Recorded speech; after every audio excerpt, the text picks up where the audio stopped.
Ta parole est une lampe à mes pieds, une lumière sur mon sentier. Psaume 119, verset 105. La méditation.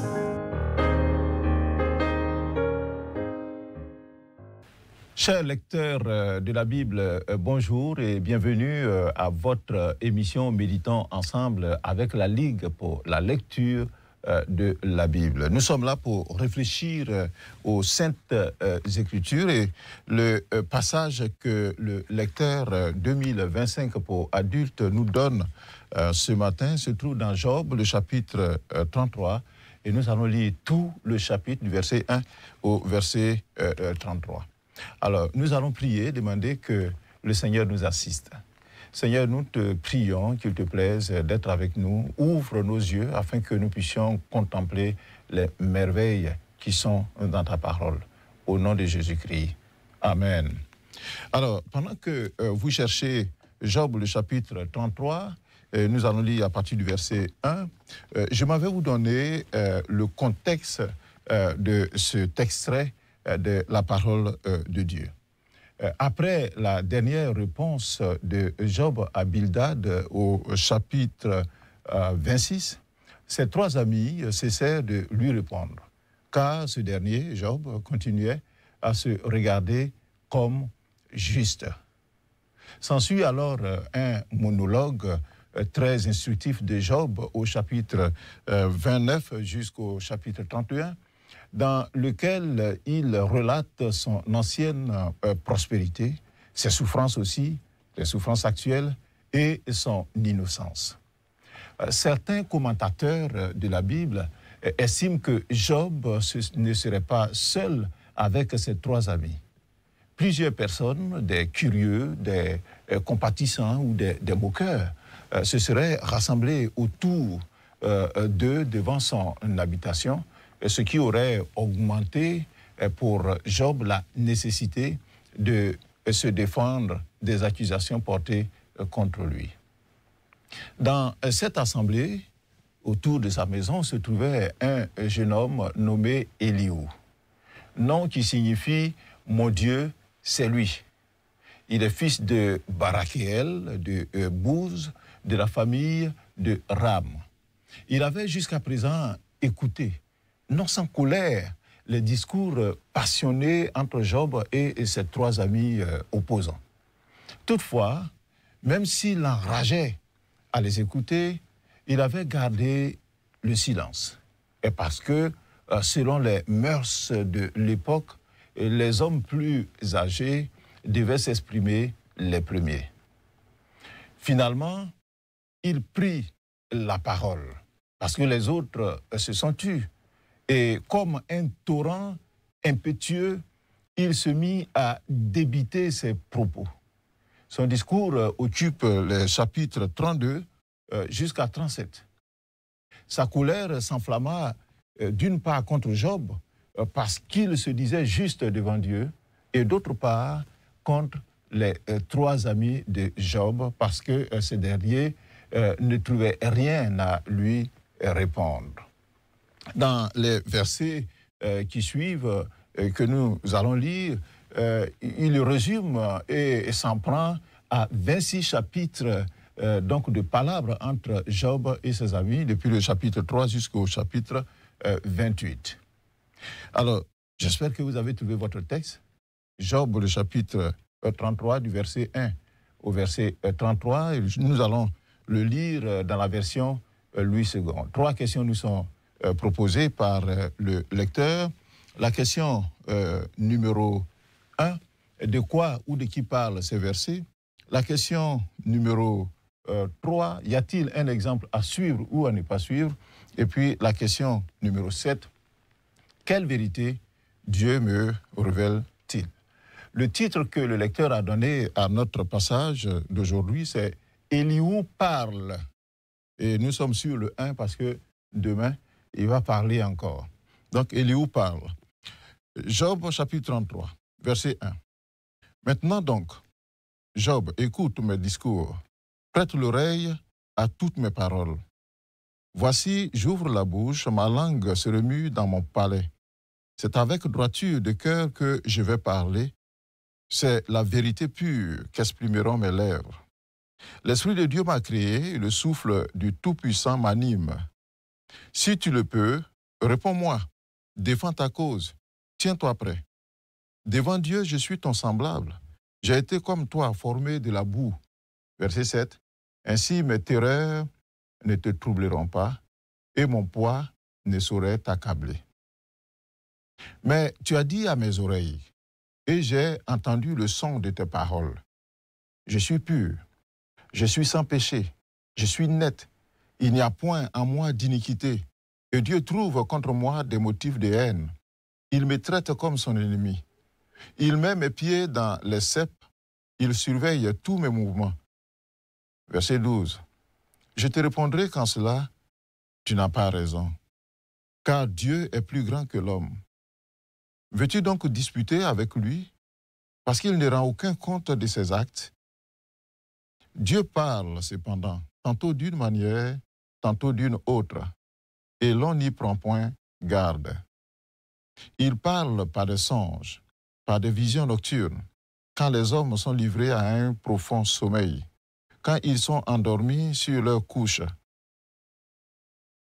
Verset 16. Alors il leur donne des avertissements et met le sceau à ses instructions, afin de détourner l'homme du mal et de le préserver de l'orgueil, afin de garantir son âme de la fosse et sa vie des coups du glaive. Verset 19. Par la douleur aussi, l'homme est repris sur sa couche, quand une lutte continue vient agiter ses os. Alors il prend en dégoût le pain, même les aliments les plus exquis. Sa chair se consume et disparaît. Ses os qu'on ne voyait pas sont mis à nu. Son âme s'approche de la fosse et sa vie des messagers de la mort.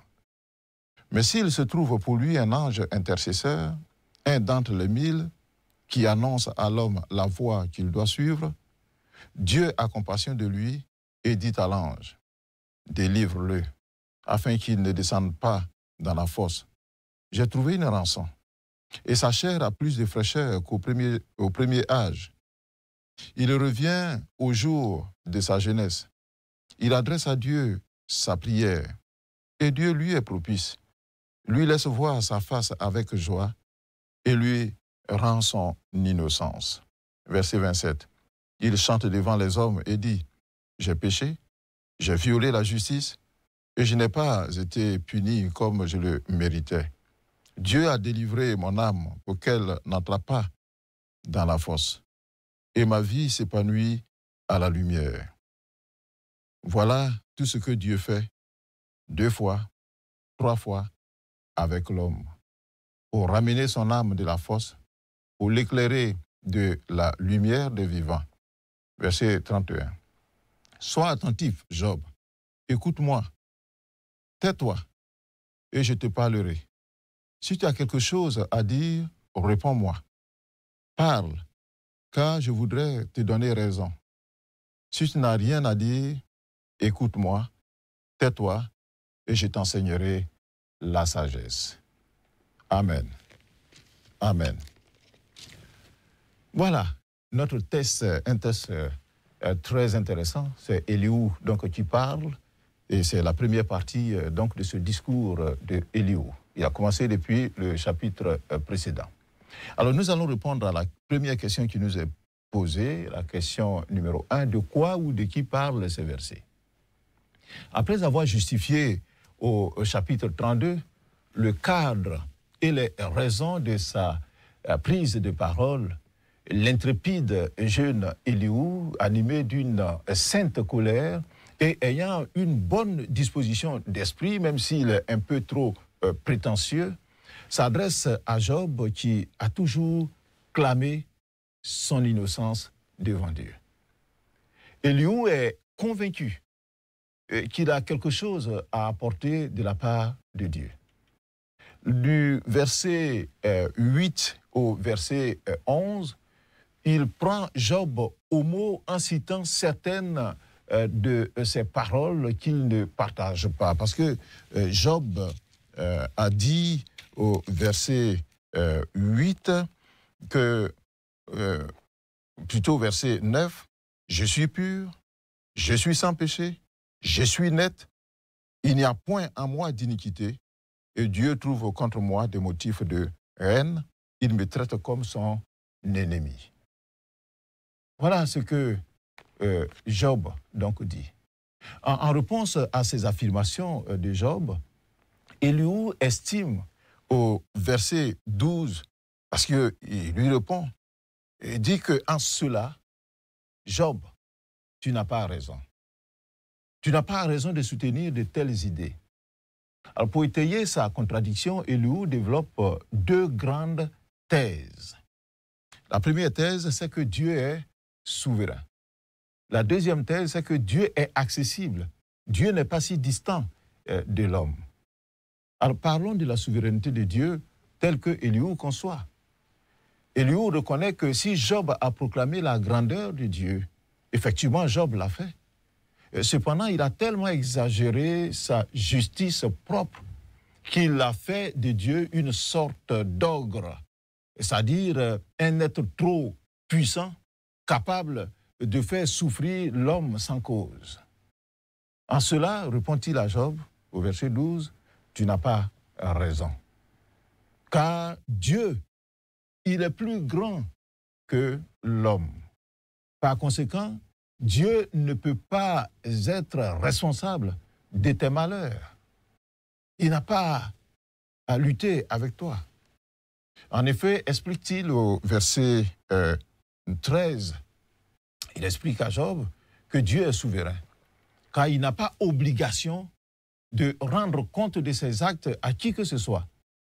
Alors, dans ces conditions, peut-on disputer avec lui? Ou alors, que peut-on opposer à quelqu'un qui n'a pas obligation à s'expliquer lorsqu'il pose un acte?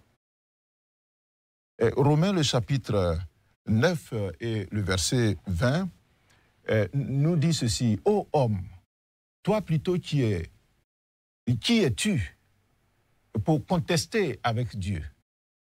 Est-ce que le vase d'argile dira-t-il à celui qui l'a formé, pourquoi m'as-tu fait ainsi? Pourquoi m'as-tu donné donc cette forme-là? Le potier n'est-il pas maître de l'argile pour faire avec la même masse un vase d'honneur et un vase d'usage vil? Je m'imagine un pot dire, un canari dire un jour à celui qui l'a fabriqué, mais pourquoi tu as fait, je suis gondolé comme ça. C'est assez osé quand même. Alors, en tant que Dieu créateur, il a parfaitement le droit de faire comme bon lui semble. Il n'a pas à justifier ses actes. Et de plus, comme il est souverain sur tout l'univers qu'il a créé, alors ses objectifs nous dépassent complètement en tant qu'hommes. Et moi, je ne puis donc évaluer ses actions et personne ne peut évaluer les actions de Dieu. On entend souvent des gens dire, mais pourquoi Dieu permet-il ceci ou pourquoi ne fait-il pas cela? Personnellement, je l'ignore.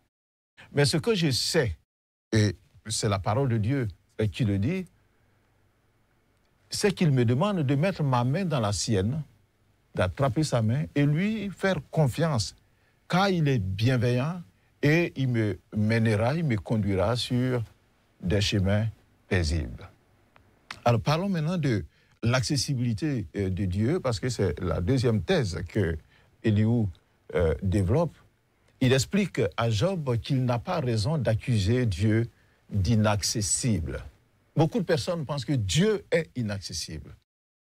Car Élihu, il affirme que Dieu n'est pas obligé de rendre compte de ses actes à l'homme, et ça c'est vrai. Mais il n'est pas pour autant aussi distant et inaccessible que Job le prétend. Pour Élihu, Dieu n'est pas loin de nous. Il est même proche. Et il parle. Dieu parle.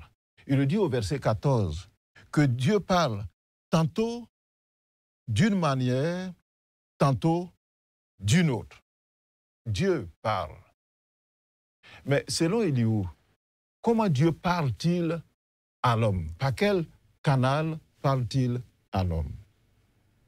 Dieu parle à l'homme dans un songe nocturne, tel qu'il nous le dit au verset 15, pour inciter l'homme à abandonner sa mauvaise voie. Et il dit du verset 15 au verset 18.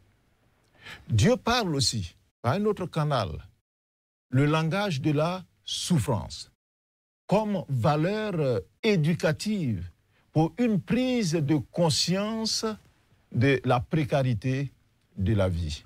Et quand on lit du verset 19 jusqu'au verset 22, il dit par exemple que par la douleur aussi, l'homme est pris sur sa couche. Et quand on est malade, quand l'homme est malade, il prend en dégoût le pain, même quand c'est esquis. Ses os donc commencent à ressortir parce qu'il maigrit.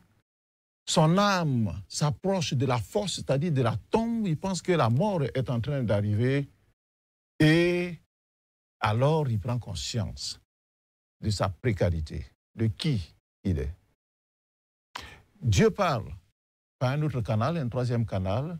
Il parle aussi par son ange, il nous le dit au verset 23. Donc Dieu parle par son ange. Le verset 23 nous dit que, mais il se trouve pour lui un ange intercesseur, un d'entre 1000 qui annonce à l'homme la voie qu'il doit suivre. Et c'est cela aussi, c'est vrai. Mais bien que cette thèse ne soit pas totalement exacte, car elle ne correspond pas à la situation présente de Job, elle n'explique pas pourquoi tous les malheurs donc, sont tombés sur lui, Job. Cependant, cette thèse, ou alors ces canaux par lesquels Dieu nous parle, sont possibles. Il y a du vrai. Puisqu'elle décrit dans le livre de la Genèse comment Dieu communiquait autrefois, à l'époque donc de Job, il communiquait avec les patriarches. La preuve est que Job écoute le discours d'Elihu et ne repousse pas sa thèse avec véhémence comme il a fait avec les interprétations de ses trois amis. Mais il faut faire très attention aussi. Il faut noter ceci, que nos souffrances ne viennent pas de Dieu.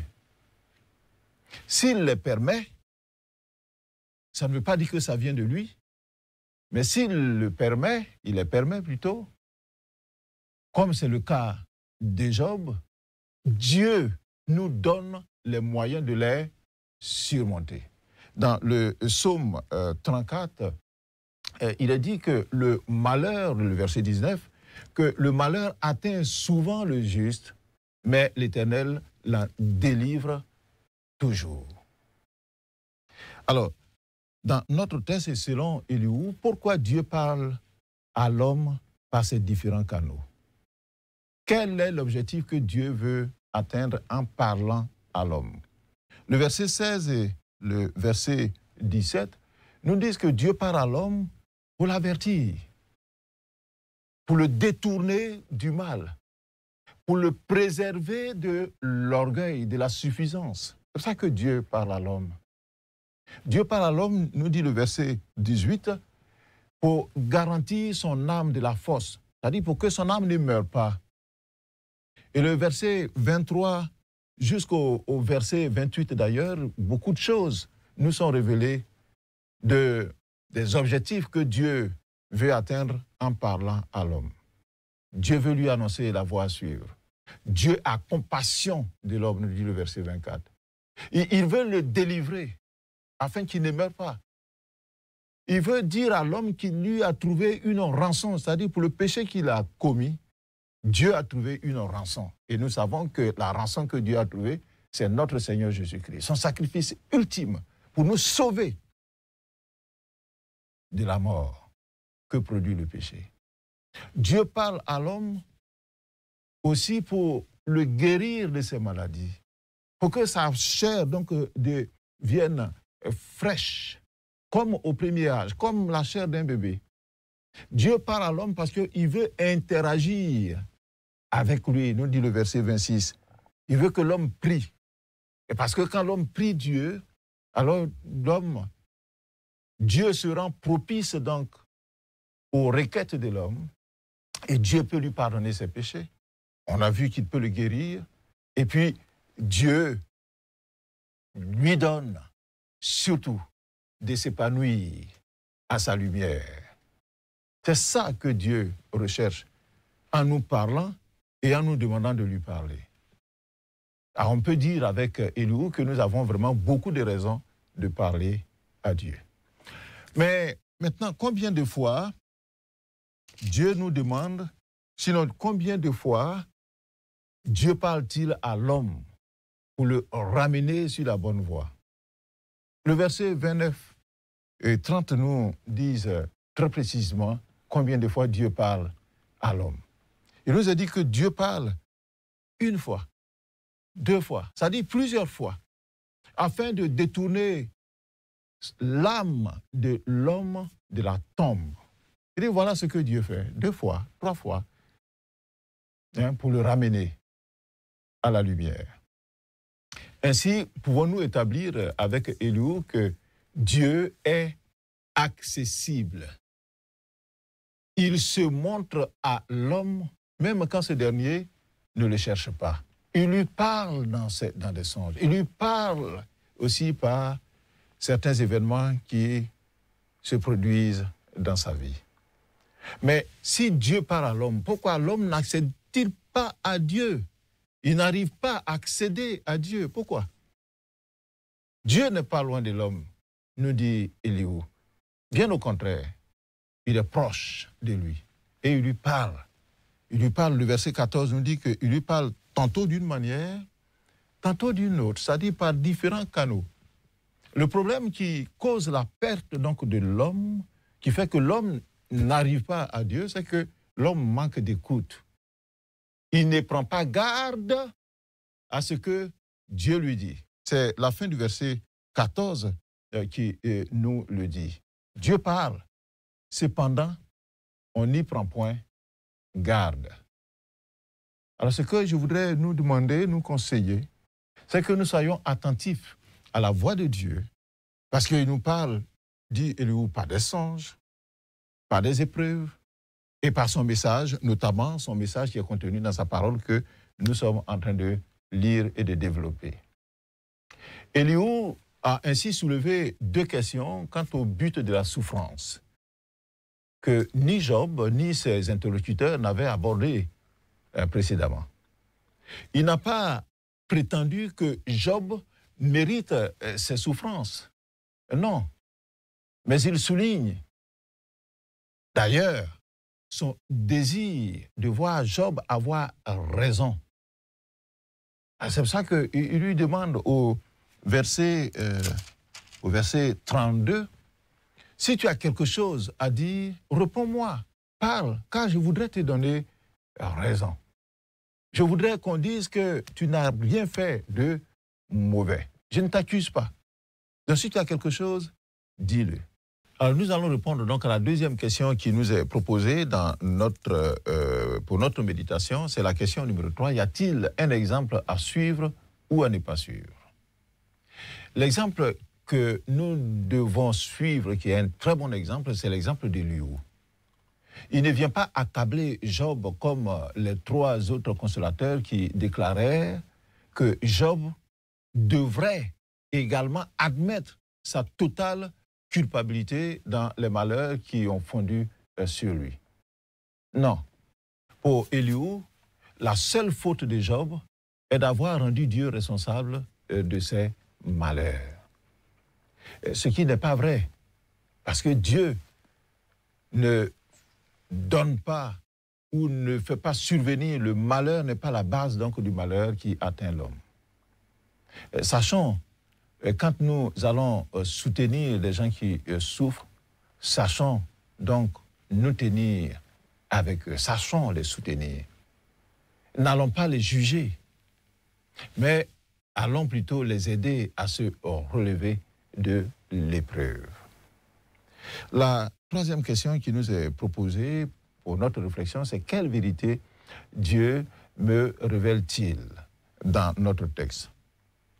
Dieu nous révèle dans ce texte-là qu'il n'est pas responsable de nos malheurs par la bouche de Élihu. Dieu n'est pas responsable de ton malheur. Dieu n'est pas responsable de tes souffrances. Il peut le permettre, mais il n'est pas responsable. Et nous avons dit plus haut que même quand il le permet, il nous donne la force donc de les surmonter. Ça, c'est la première vérité. Deuxième vérité que nous retrouvons donc dans notre texte, c'est que Dieu est accessible. Dieu ne se cache pas de l'homme. Au contraire, il vient vers l'homme et il lui parle. On a vu par des songes, par des événements, et puis par ces gens, par sa parole que nous avons. Et il parle tantôt d'une manière, tantôt d'une autre. Et puis, troisième vérité, Dieu est souverain. Ça veut dire qu'il ne rend compte à personne lorsqu'il agit. Il ne demande la permission à personne. C'est lui qui décide. Mais il fait toutes choses merveilleusement bien. Alors voilà ce que j'avais à partager avec vous pour ce test-là de Job, le chapitre 33. Un très beau test avec un très bel exposé de Élihu. Nous allons prier le Seigneur et lui demander que cette parole puisse s'attacher à nos cœurs. Seigneur, je respecte ta souveraineté. Je rends grâce à toi de ce qu'il te plaît de nous faire faveur en nous levant le voile sur certaines de tes actions et décisions, même si tu n'es pas obligé. Mais tu le fais par pure grâce. Je te bénis. Merci de ce que tu ne te caches pas de l'homme, mais tu te rends accessible en nous parlant de différentes manières, afin de nous mettre sur la voie à suivre. Je voudrais te demander que tu rendes notre conscience et nos cœurs sensibles à ta voix quand tu nous parles, et cela au nom de Jésus-Christ notre Seigneur. Amen. Voilà, chers téléspectateurs, le lecteur à la page 28 nous donne un autre commentaire qui est très riche. Demain, ce sera la suite des paroles de Élihu. Ce sera une autre bénédiction. Que le Seigneur vous bénisse. Shalom. Ta parole est une lampe à mes pieds, une lumière sur mon sentier. Psaume 119, verset 105. La méditation.